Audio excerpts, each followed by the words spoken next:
महाराज और सम्राट अशोक जैसा राजा था।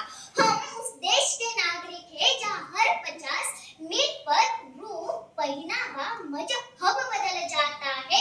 हम उस देश के नागरिक हैं जहाँ डाल डाल पर सोने की चिड़िया को पाया जाता है।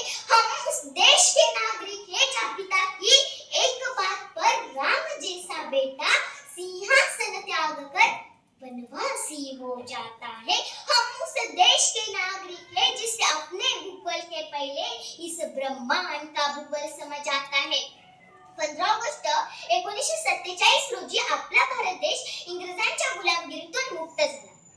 जगाच्या नकाशात भारत देश एक स्वतंत्र देश म्हणून ओळखला जाऊ लागला। आपल्या भारताचे स्वतःचे संघराज्य देखील निर्माण झाले। आपल्या भारत देशाला स्वातंत्र्य करण्यासाठी आपल्या देशबांधवांना जो त्याग सहन करावा लागला ना, त्या त्यागाची जाणीव ठेवण्याचा आजचा दिवस। आपल्या स्वातंत्र्यानंतर आपल्या देशबांधवांनी ज्या हाल अपेष्टा यातना सहन केल्या ना, त्या हाल अपेष्टा यातनाची जाणीव ठेवण्याचा आजचा दिवस।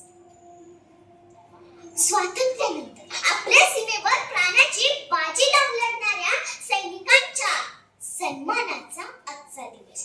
आज आपण स्वतंत्र भारतात जन्मलो हे आपले भाग्यच म्हणावे लागेल।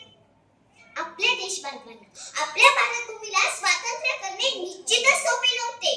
किती आक्रोश तो झाला, नद्या वाहिल्या रक्ताच्या, सडा पडला मृत ध्येयाचा, तेव्हा हा दिवस उद्याला आला। म्हणून आपल्याला मिळालेले स्वातंत्र्य हे पुढील पिढीसाठी अबाधित राखण्याची आपल्या सर्वांची जबाबदारी आहे। इंग्रज साता समुद्र पार करून काही हजारांमध्ये आपल्या भारत देशात येतात आणि आपल्या 30 कोटी लोकसंख्या असणाऱ्या आपल्या भारत देशाला 190 वर्ष गुलाम बनवतात। निश्चितच आपल्या भारतीयांचं काहीतरी चुकलं असेल आणि काय चुकलं याचा इतिहास जाणून घेण्याचा आजचा दिवस। आज आपल्याला आपल्या स्वतंत्र भारतासाठी बलिदान देण्याची गरज नाही, संघर्ष करावा लागत नाही, झुंजावं लागत नाही।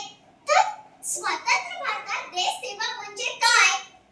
माझ्या मते प्रत्येक व्यक्तीने आपापले काम इमानदारीने करणे म्हणजे माझ्या मते खरी देश सेवा होय। थोडक्यात सांगायचे झाले तर nation first and self last.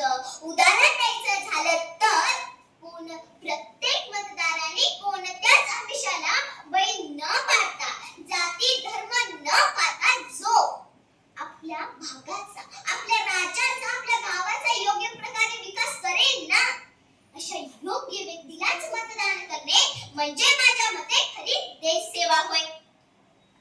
Bharat स्वातंत्र्य झाला होता त्यावेळेस रुपये आणि डॉलर एक समान होते, मात्र आता आपल्याला एका डॉलर करता 86 रुपये मोजावे लागतात। रुपयाचं अवमूल्यन का झालं याचा इतिहास जाणून घेण्याचा आजचा दिवस।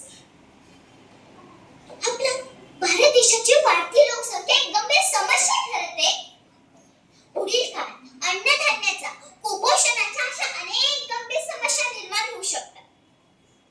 म्हणून या वाढत्या लोकसंख्येला आळा घालण्यासाठी उपाययोजना करण्याचा आजचा दिवस। आपला भारत देश स्वातंत्र्य झाला त्याच कालखंडात दुसरे 11 देश इंग्रजांच्या गुलामगिरीतून मुक्त झाले। पण या 12 देशांपैकी सर्वात जास्त विकास आपल्या भारत देशाचा झालाय ही आपल्यासाठी खूप अभिमानाची गोष्ट आहे।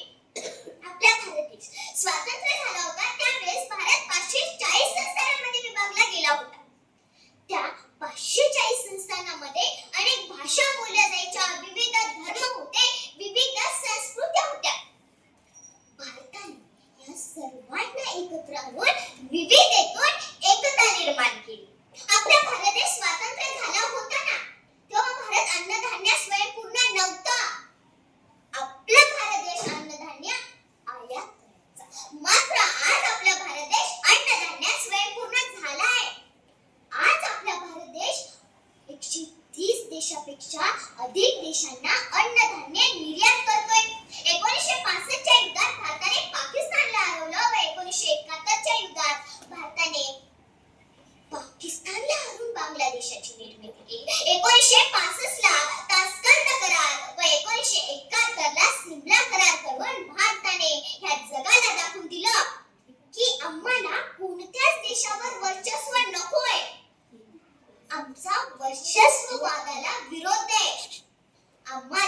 शांततेने प्राधान्य द्यायचे अशा गुणामुळेच भारत देश जगापुढे विश्वगुरु म्हणून ओळखला जाऊ लागला. युक्रेन व रशियाचे युद्ध होते तेव्हा युक्रेनला वाटत होतं या युद्धात भारताने हस्तक्षेप केला तर हे युद्ध इथेच थांबेल.